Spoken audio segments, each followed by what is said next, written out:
الحمد لله رب العالمين والصلاة والسلام على أشرف الأنبياء والمرسلين وعلى آله وأصحابه ومن تبعهم بإحسان إلى يوم الدين أما بعد فقد قال الله تعالى في كتابه العظيم وفرقانه المجيد أعوذ بالله من الشيطان الرجيم بسم الله الرحمن الرحيم يا أيها الذين آمنوا كتب عليكم الصيام كما كتب على الذين من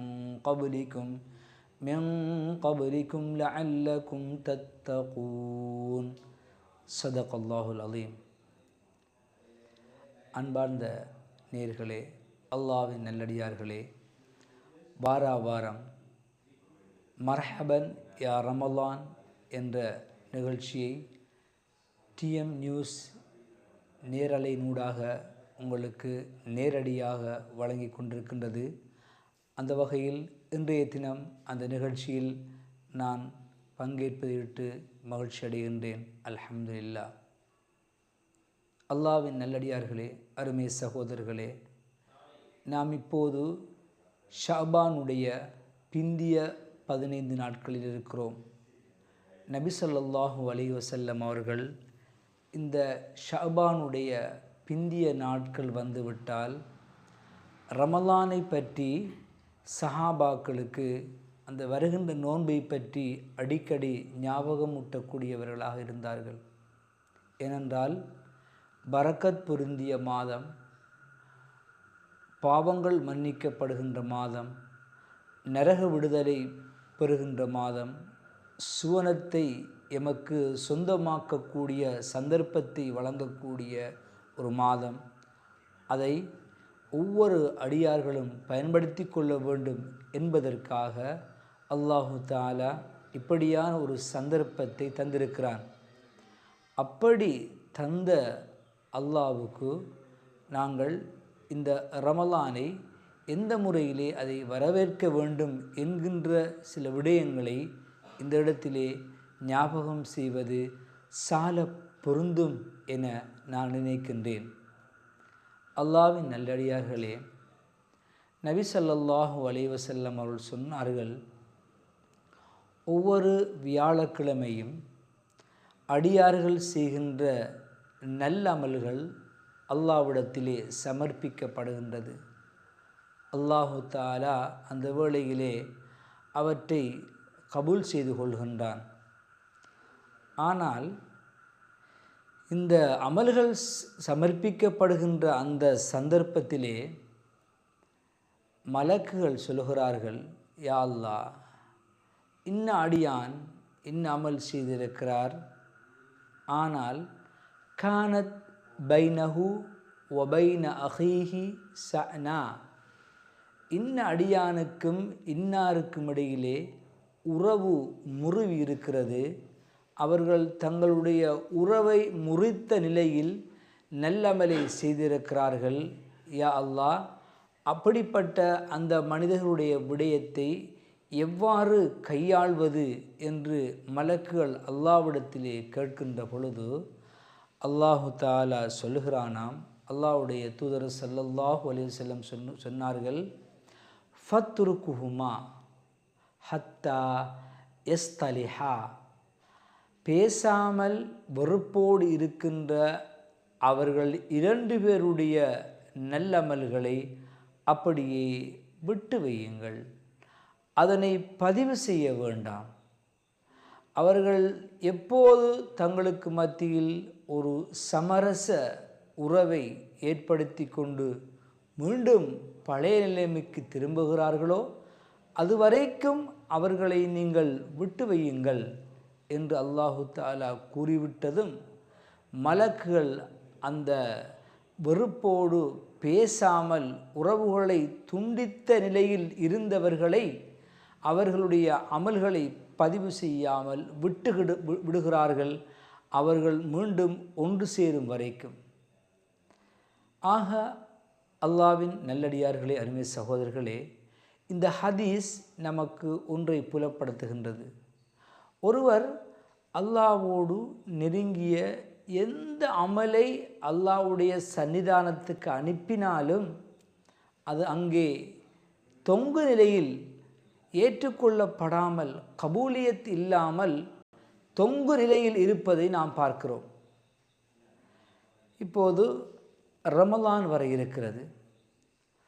ரமலானிலே அல்லாஹ் ஏனைய அமல்களுக்கு மலக்குகளை கொண்டு நன்மைகளை பதிவு செய்கின்ற அந்த அல்லாஹு தாலா ரமலானுடைய விடயத்திலே சொல்கிறான், அஸ்ஸௌமுலி வான அஜிஸி பிஹி உஜிஸா பிஹி. ரமலான் நோன்பு எனக்குரியது, அது எனக்கும் எனது அடியானுக்கும் இடையிலான ஒரு தொடர்பு. அதற்கு கூலி கொடுக்கின்ற விடயத்தை நான் பார்த்து கொள்கின்றேன், நீங்கள் அந்த கூலியை பதிய வேண்டாம்.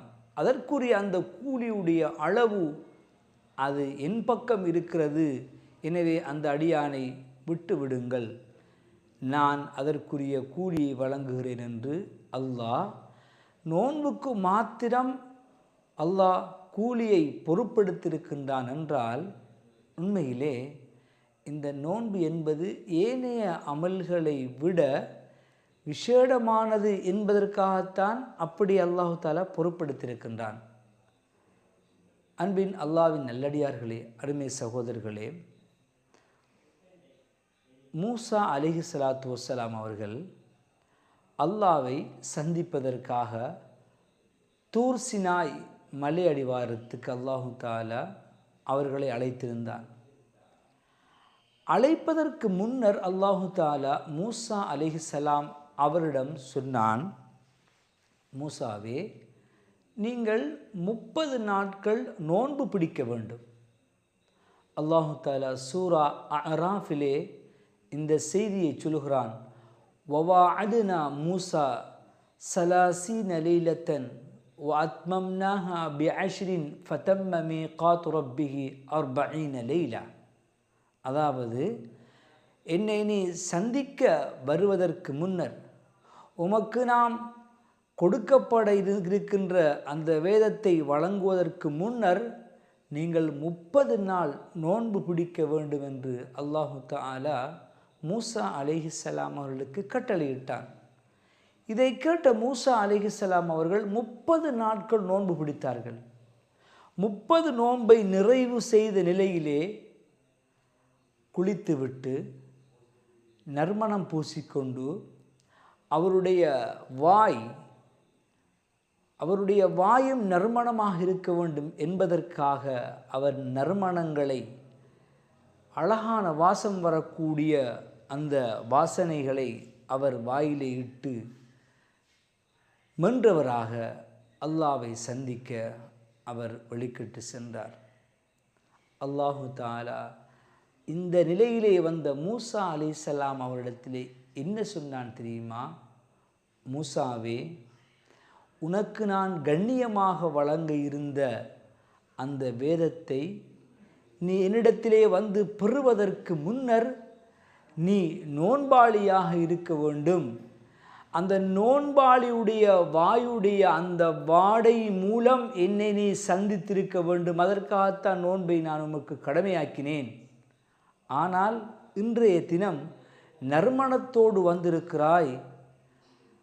ஆனால் மேலும் நீ சென்று இன்னும் 10 நாட்கள் நோன்பு பிடித்து வருவாயாக.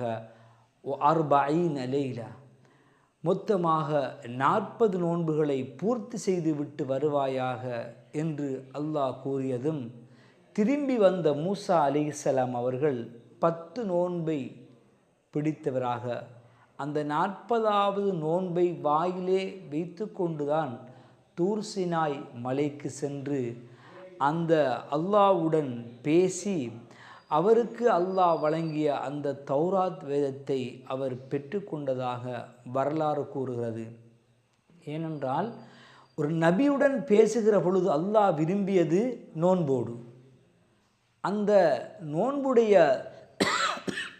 அந்த வாய் வாடை, நோன்பில் ஏற்படுகின்ற அந்த வாயுடைய அந்த வாடை அத்யபு இந்தல்லாஹி மின் ரீஹில் மிஸ்க். ஹதீஸிலே வருகிறது, அல்லாஹ்விடத்திலே அந்த வாய் வாடை எந்த அளவுக்கு பெருமானம் என்றால், கஸ்தூரி வாசனையை விட உயர்ந்த தரத்திலே அல்லாஹ் அந்த வாய் வாடையை எடுத்து பார்க்கிறான் என்று அல்லாஹ்வுடைய தூதர் ஸல்லல்லாஹு அலைஹி வஸல்லம் அவர்கள் சொன்ன அந்த செய்தியைத்தான் நாம் இங்கே கவனத்தில் கொள்ள வேண்டும். அந்த அளவுக்கு அல்லாஹ் ஒரு நோன்பாளி தனக்காக பசித்து தாகித்திருக்கிற பொழுது அவனுடைய வயிற்றிலிருந்து வருகின்ற அந்த துருவாடையை அல்லாஹ் கண்ணியத்துக்குரிய கஸ்தூரியுடைய அந்த அந்தஸ்துக்கு அல்லாஹ் உயர்த்தி பார்க்கின்ற ஒரு நிலை இந்த நோன்பிலே ஒவ்வொரு அடியானுக்கும் அந்த சந்தர்ப்பத்தை கொடுக்கிறான் அல்லாஹு தாலா. அவன் பயன்படுத்துகிறானா என்பதை பார்ப்பதற்காக. இப்போது நோன்பு வர இருக்கிறது. எல்லோரும் குடும்ப உறவுகளை துண்டித்து வாழ்ந்து கொண்டிருக்கின்றவர்கள், நீங்கள் சேர்ந்து வாழுங்கள், நீங்கள் ஒற்றுமையாகுங்கள், உங்களுடைய உறவுகளோடு இரத்த பந்தங்களோடு உறவை நீங்கள் மீண்டும் சரி செய்து கொள்ளுங்கள்.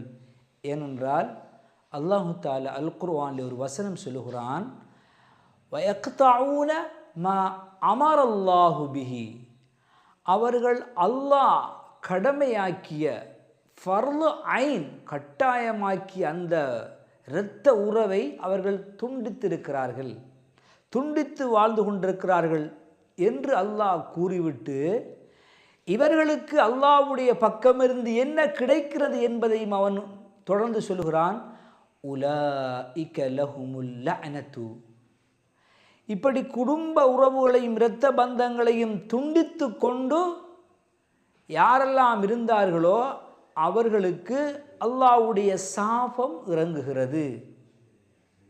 அல்லாஹ்வுடைய சாபம் இறங்குகிறது. யார் சொல்லுகிறான்? சூரத்துர் ரஅதை நீங்கள் புரட்டி பாருங்கள். அல்லாஹ் சொல்லுகிறான், அவர்களுக்கு அல்லாஹ்வுடைய சாபம் இறங்குகிறது. சாபம் மாத்திரமல்ல, வலஹும் சூஉத்தார், அவர்களுக்கு அவர்கள் மறுமையிலே தங்கும் தலம் மிக கெட்டதாக இருக்கிறது என்று அல்லாஹ் சொல்லுகிறான். யாருக்கு இது? இரத்த உறவுகளை பேணாமல், அவர்களுக்கு அவருடைய ஹக்குகளை உரிமைகளை வழங்காமல் தனியே அமல் செய்து கொண்டு தனியே எல்லாம் செய்கிறார்கள். ஆனால் உறவுகளை துண்டித்து வாழ்ந்தவர்களுக்கு அல்லாஹ்வுடைய சாபம், அவர்கள் தங்குகின்ற இடம் நரகம் என்று அல்லாஹ் குறிப்பிடுகிற பொழுது, அல்லாஹ்வின் நல்லடியார்களே, வருகின்ற நோன்பு காலத்திலே நோன்பை நீங்கள் பிடித்தாலும், கியாமுல் தொழுதாலும், திலாவத்துல் குர்ஆன் ஓதினாலும், தஸ்பீஹ் செய்தாலும், சதக்காக்கள் செய்தாலும், உறவுகளை துண்டித்து வாழ்ந்து இந்த அமல்களெல்லாம் அல்லாஹ்விடத்திலே சங்கமமாகி அது கபூல் செய்யப்படுமா என்பது வினாக்குறியாகவும், துண்டித்து வாழ்ந்தவர்களுக்கு அல்லாஹு தாலா நரகத்தையும் அல்லாஹ்வுடைய சாபத்தையும் நான் ஏற்பாடு செய்திருக்கிறேன் என்று அல்லாஹ் அல் குர்ஆனிலே கூறுகிற பொழுது, எப்படி எங்கனம் இவர்களுடைய நோன்பும் இதர அமல்களும் அல்லாஹ்விடத்திலே ஏற்றுக்கொள்ளப்பட இருக்கிறது என்பதை ஒரு கணம் சிந்தித்து பாருங்கள். அல்லாஹ்வின் நல்லடியார்களே, அருமை சகோதரர்களே, வெறுத்து விட்டு ரமலானை எப்படி நாம் எதிர்கொள்வது? அல்லாஹ்வுடைய தூதர் ஸல்லல்லாஹு அலைஹி வஸல்லம் சொன்னார்கள், சஹாபி கேட்டார்கள், யா ரசூலல்லாஹ், நான் என்னுடைய தர்ம பொருட்களை நான் எங்கிருந்து ஆரம்பிக்க யா ரசூலல்லாஹ் என்று கேட்டார். இதை கேட்டு அல்லாஹ்வுடைய தூதர் ஸல்லல்லாஹு அலைஹி வஸல்லம் அவர்கள் அவருக்கு சொன்னார்கள், வப்த பிமன் தஊல், நீ உன்னுடைய குடல்வாய் ஜனங்கள், இரத்த உறவுகளிலிருந்து நீ உன்னுடைய சதக்காவை ஆரம்பித்து விடு என்றார்கள். அல்லாஹ்வுடைய தூதர் சொல்லவில்லை அக்கம் பக்கம் என்று சொல்லவில்லை, தூரத்து உறவுகள் சொல்லவில்லை, இதர முஸ்லீம்களுக்கு அல்லது ஏழைகளுக்கு அல்லது வழிப்போக்கனுக்கு என்று அல்லாஹ்வுடைய தூதர் கூறவில்லை. அல்லாஹ்வுடைய தூதர் காட்டி கொடுத்தது வப்த பிமன் தஊல், உன்னுடைய இரத்த உறவுகளிலிருந்து நீ அந்த சதக்காவை ஆரம்பி, அவர்களுக்கு முதல் கொடு. உங்களுடைய பெற்றோர் இருப்பார்கள், உங்களுடைய உடன் பிறந்த சகோதரங்கள் இருக்கும், உங்களுடைய தந்தையுடைய குடும்பம் இருக்கிறது, உங்களுடைய தாயுடைய குடும்பம் இருக்கிறது, இவர்களுடைய தேவைகளை நீங்கள் முற்படுத்துங்கள்.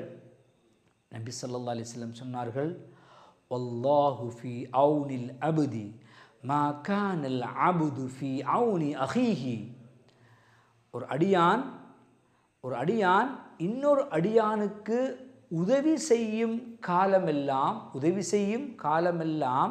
உதவி செய்கின்ற அடியானுக்கு அல்லாஹு தாலா உதவி கொண்டே இருப்பான் என்று அல்லாஹ்வுடைய தூதர் ஸல்லல்லாஹு அலைஹி வஸல்லம் அவர்கள் சொன்னார்கள். மேலும் சொன்னார்கள், உன்னுடைய தர்மம் அதை எடுப்பதற்கு யார் மிக தகுதி, முதல் தகுதி என்றால் அல்லாஹ்வுடைய தூதர் ஸல்லல்லாஹு அலைஹி வஸல்லம் சொன்னார்கள், அதற்கு மிக தகுதி யார் என்றால், உன்னுடைய பேரை கேட்டால் யாருக்கு ஆத்திரமும் கோபமும் வருகிறதோ அந்த உன்னுடைய சகோதரனுக்கு உன்னுடைய சதக்கா முதல் அதில் கொடுத்து விடுகிறார்கள். நமது பேர்களை உச்சரிக்கிற பொழுது யாருக்கு பிடிக்காமல் இருக்கிறதோ, நம்முடைய பாஷையில் சொல்லுவதென்றால் அலர்ஜி, நம்முடைய பேரை சொன்னாலே ஒரு ஆத்திரமும் வெறுப்பும் வரக்கூடிய அவருக்கு உன்னுடைய தர்மத்தை நீ முதலில் கொடுத்து விடு என்றார்கள் அல்லாஹ்வுடைய தூதர் ஸல்லல்லாஹு அலைஹி வஸல்லம் அவர்கள்.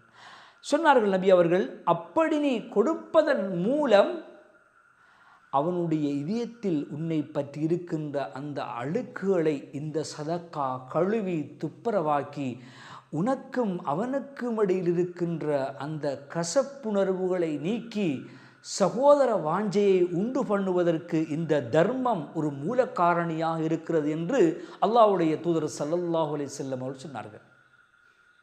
எனவே நாம் பிடிக்கின்ற இந்த நோன்புகளும் நாம் செய்கின்ற இந்த தர்மங்களும் அல்லாஹ்விடத்திலே கபூல் செய்யப்பட வேண்டுமென்றால் முதலில் எங்களுடைய குடும்ப உறவுகளை நேராக்கி சீராக்கி விட்டுத்தான் ரமலானுக்கு நுழைய வேண்டும்.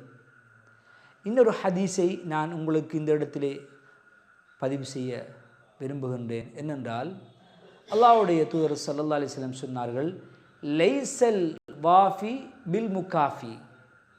இந்த ஹதீஸ் எதை சொல்லுகின்றால், ஒரு குடும்பத்தில் இருக்கின்ற ஒருவர் லைஸல் வாஃபி பில் முகாஃபி என்றால், அவர் பேசினால் நான் பேசுவேன், அவர் பேசாவிட்டால் நான் பேச மாட்டேன், அவர் என்னுடைய வீட்டுக்கு வந்தால் நான் போவேன், அவர் வராவிட்டால் நான் போக மாட்டேன். இப்படி யார் இந்த மனோபாவத்தை கொண்டு செயற்படுகிறார்களோ உண்மையிலே அவர் குடும்பத்தை சேர்ந்து ஒட்டி வாழ்ந்தவராக கருதப்பட மாட்டார் என்றார்கள் அல்லாஹ்வுடைய தூதர் ஸல்லல்லாஹு அலைஹி வஸல்லம் அவர்கள். நம்முடைய ஊரிலே அல்லது நம்முடைய சமூக வழக்கில் இருக்கின்ற இந்த செய்தியை நான் உங்களுக்கு சொல்கிறேன். அல்லாஹ்வின் நல்லடியார்களே, இப்போது அதிகம் பேர் அப்படியான ஒரு கலாச்சார பண்பைத்தான் கையாளுகின்றார்கள். வந்தால் நாங்களும் போவோம், வராவிட்டால் நாங்களும் போக மாட்டோம், பேசினால் பேசுவோம். இப்படியான ஒரு நிலை ஒரு இறை விசுவாசியுடைய உள்ளத்தில் குடியிருக்கக்கூடாது. அல்லாஹ்வுடைய தூதர் ஸல்லல்லாஹு அலைஹி வஸல்லம் அவர்கள் இதற்கு பரிகாரமாக சொல்கிறார்கள், சில் மன் கதஅக. யார் உன்னுடைய உறவை துண்டித்து வாழ விரும்புகிறாரோ அவரோடு நீ சேர்ந்து அவர் எதை வெறுக்கிறாரோ நாம் அதிலே ஒன்றித்து அவரோடு சலாம் சொல்லி அவரோடு அன்போடு பழக நீ எத்தனித்துக்கொள். அந்த வேளையிலே அவர் உன்னை விரட்டினாலும் உன்னை உதாசீனம் செய்தாலும் அல்லாஹ் உன்னுடைய அந்த நிலைமையை அல்லாஹு தாலா ஒருபோதும் தாழ்த்த மாட்டான். ஃபலா ஜுனாஹ அலைக், உன் மீது எந்த குற்றமும் கிடையாது என்று அல்லாஹ்வுடைய தூதர் ஸல்லல்லாஹு அலைஹி வஸல்லம் சொன்னார்கள். இன்ன அவுலன் நாஸ் மம் பதஅஹும் பிஸ்ஸலாம். நபி ஸல்லல்லாஹு அலைஹி வஸல்லம் சொன்னார்கள், உங்களில் சிறந்தவர் பேசாமல் கதைக்காமல் இருவருக்கும் இடையில் உறவை துண்டித்த நிலையில் யார் சலாத்துக்கு முந்திக் கொள்கிறாரோ அவர்தான் உங்களில் சிறந்தவர் என்றார்கள் அல்லாஹ்வுடைய தூதர் ஸல்லல்லாஹு அலைஹி வஸல்லம் அவர்கள். இந்த ரமலானை நாம் எதிர்நோக்குவதற்கு முன்னர் நமக்கு மத்தியில் இருக்கின்ற குடும்ப கசப்புணர்வுகளை முதலில் களைய வேண்டும். அப்போதுதான் நாம் செய்கின்ற எல்லா வணக்கங்களுக்கும் எல்லா வணக்கங்களுக்கும் தடை செய்கின்ற மூல காரணியாக இருப்பது இதுதான். எந்த அளவுக்கு என்றால், அல்லாஹ்வுடைய தூதர் ஸல்லல்லாஹு அலைஹி வஸல்லம் அவர்களுக்கு லைலத்துல் கத்ருடைய இரவு இன்ன இரவுதான் என்று ஜிப்ரீல் அலைஹிஸ்ஸலாம் அவர்கள் மூலமாக அறிவிக்கப்பட்டு விட்டது. பள்ளிவாசலுக்குள்ளிருந்து அந்த இரவை இன்ன இரவுதான் என்று சொல்வதற்காக நபிகள் வெளியே வருகிறார்கள். வெளியே வந்து பார்க்கிற பொழுது யுகாத்திலா முஸ்லிமானி, 2 முஸ்லீம்கள் வாக்குவாதப்பட்டு பிழையான வார்த்தை பிரயோகத்தை அவர்கள் பேசிக்கொண்டு சர்ச்சைப்பட்டு கொண்டிருந்தார்கள். அல்லாஹு தாலா உடனடியாக அல்லாஹ்வுடைய தூதர் ஸல்லல்லாஹு அலைஹி வஸல்லம் அவர்களுக்கு அந்த இரவு இன்ன இரவுதான் என்பதை அல்லாஹு தாலா அப்படியே மறைத்து விட்டான். லைலத்துல் கத்ருடைய இரவு கூட மறைக்கப்பட்டது 2 முஸ்லிம்களுடைய சண்டை சச்சரவால். அந்த அளவுக்கு சண்டைகளும் சச்சரவுகளும், பேசாமல் இருக்கின்ற வன்புணர்வுகளும் நல்லறங்களை முழுமையாக அழிக்கும் என்பதற்கு இது நல்லதொரு உதாரணம். எனவே அன்பின் நேயர்களே, அல்லாஹ்வின் நல்லடியார்களே, வரக்கூடிய ரமலானை எங்களுடைய பார்வைகளை, எங்களுடைய புலன்களை, எங்களுடைய இதயங்களை சுத்தப்படுத்தி தூய்மையான ரமலானை சந்திக்கக்கூடிய பாக்கியத்தை அல்லாஹ் எனக்கும் உங்களுக்கும் தந்தருள்வானாக. வஆகிரு தஅவானா அல்ஹம்துலில்லாஹி ரப்பில் ஆலமீன். அஸ்ஸலாமு அலைக்கும் வரஹ்மத்துல்லாஹி வபரகாத்துஹு.